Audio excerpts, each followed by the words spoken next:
The story of the Lady Be Good is one of the most haunting and mysterious tales in aviation history, a tragic saga that unfolded over the vast and unforgiving expanse of the Libyan Desert during World War II. On April 4, 1943, a U.S. Army Air Forces B-24D Liberator bomber named Lady Be Good vanished without a trace after completing a bombing mission over Naples, Italy. The aircraft and its 9-man crew were declared missing in action, and despite extensive search efforts, no sign of the plane or its occupants was found. For 15 years, the fate of the Lady Be Good remained a mystery until 1958, when the wreckage was discovered by a British oil exploration team deep in the Libyan Desert, hundreds of miles off course from its intended flight path. The discovery of the aircraft and the subsequent findings revealed a harrowing story of survival, desperation, and the harsh realities of war. The Lady Be Good was part of the 514th Bombardment Squadron, 376th Bombardment Group, operating out of Solok Airfield in Libya. The crew, led by First Lieutenant William J. Hatton, was on its first combat mission, tasked with bombing strategic targets in Naples, Italy, which was under Axis control. The mission was part of the broader Allied effort to disrupt Axis supply lines and weaken their hold on the Mediterranean region. The crew consisted of young, inexperienced men, most of whom were on their first or second mission, and the Lady Be Good was one of 25 B-24s dispatched that day. The mission began like any other. The Lady Be Good took off from Solok Airfield in the late afternoon, joining the formation of bombers heading north across the Mediterranean Sea toward Naples. The flight to the target was uneventful, and the crew successfully dropped their bombs over the target area. However, on the return journey, disaster struck. As the formation flew back to Libya, the Lady Be Good became separated from the rest of the group. The exact reason for this separation remains unclear, but it is believed that a combination of navigational errors, mechanical issues, and poor weather conditions contributed to the plane's isolation. As night fell, the crew found themselves lost over the Mediterranean with no visual landmarks to guide them. The navigator, Second Lieutenant D.P. Hayes, struggled to determine their position, and the radio operator, Staff Sergeant Robert Lamotte, was unable to establish contact with the base or other aircraft. The crew made the fateful decision to continue, flying south, believing they were over the Mediterranean and would eventually reach the Libyan coast. Unbeknownst to them, they had already crossed the coastline and were flying deeper into the vast and desolate Libyan Desert.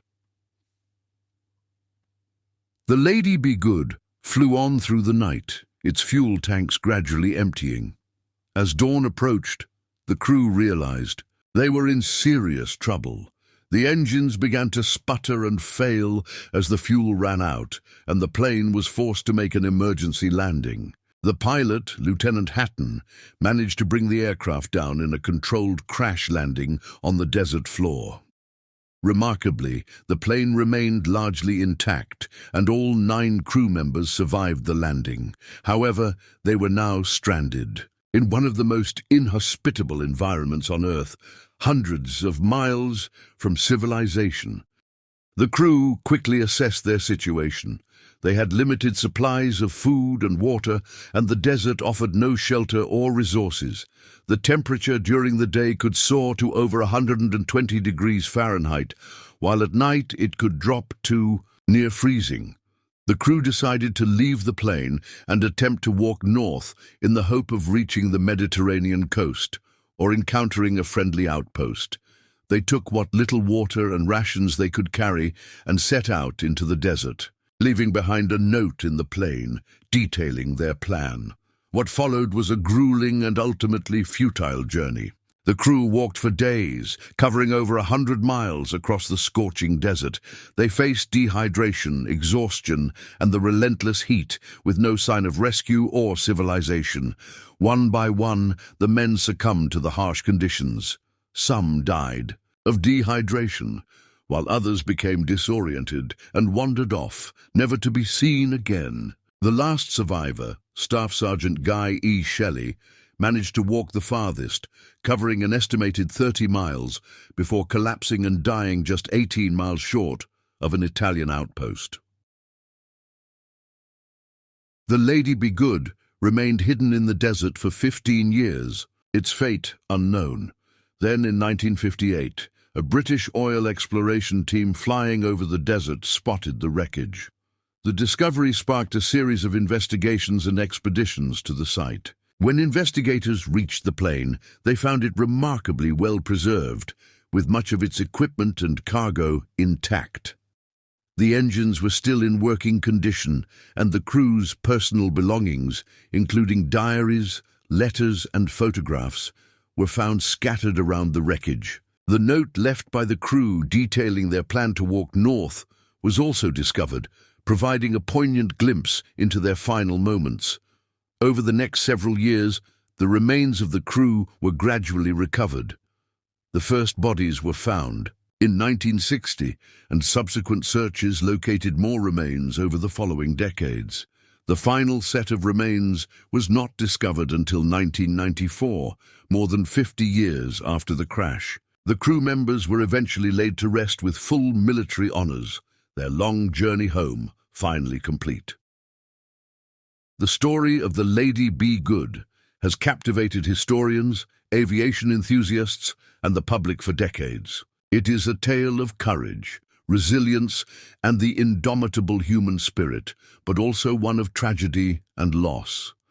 The crew's struggle to survive in the face of overwhelming odds is a testament to their bravery and determination. While the circumstances of their disappearance and the eventual discovery of the wreckage serve as a reminder of the dangers and uncertainties of war.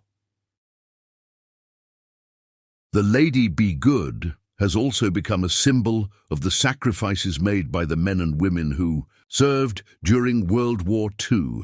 The crew's story has been the subject of numerous books, documentaries, and articles, and the wreckage of the plane has been studied extensively by historians and aviation experts. The artifacts recovered from the site, including the plane's instruments, equipment, and the crew's personal effects, are now housed in museums and collections around the world, preserving the memory of the Lady Be Good and its crew for future generations.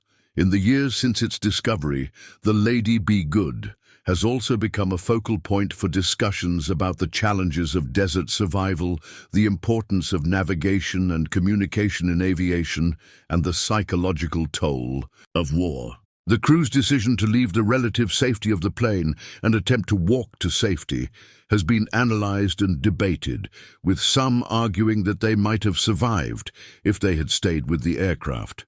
However, given the remote location of the crash site and the lack of resources in the desert, it is likely that the outcome would have been the same.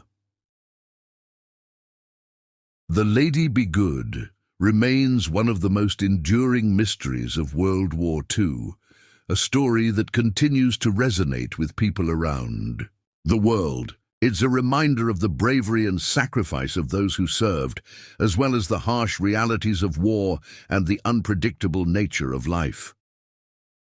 The crew of the Lady Be Good may have been lost for 15 years, but their story will never be forgotten.